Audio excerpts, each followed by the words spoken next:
kufika hapa. Jodak mawuod ma Shamata e kaunti ma Nyandarua odak kod luoro bang' yudo masiche mag monj mag le mag bunge bwo jumbe ariyo mokalo. Jodago kotelnegi kod Nicholas Nderitu koro dwaro ni duol mochung' ne rito le mag bunge KWS mondo donjre wachno mar golo oko le e kar dak makamano.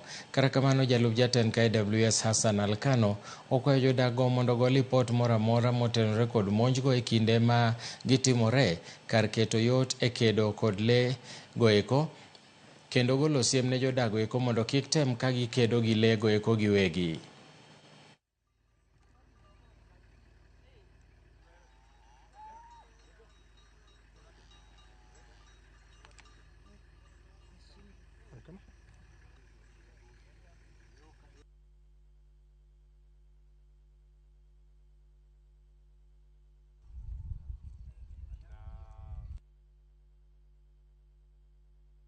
Kulingana na vile tumeripoti wanyama wanatuataki huku Uchui wametokea huku nje, naye ameshukua hiyo hatua na akakooperate na maafisa wa KWS ndio watusaidie watuondolee hao Shui vile wanaataki wanyama yetu. Na pia kulikuwa tarehe 5 wakati huo tuliripotiwa vile hiyo Shui amekuja kwa boma ya watu wawili na imekula buzi, imetoka na buzi mmoja na imeasha kama imeuma ndama.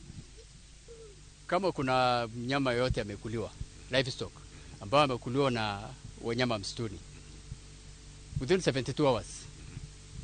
Hiyo ni siku ngapi hiyo? Hiyo ni kama siku 3. Siku 3, si ndio?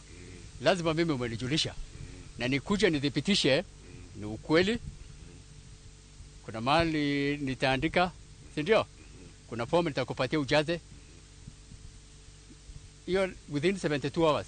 Na mimi lazima nidhibitisha kwamba huyu ni kweli ni chui, huyu ni fisi, kwa sababu carcass nikiona tu nitajua ni mnyama gani.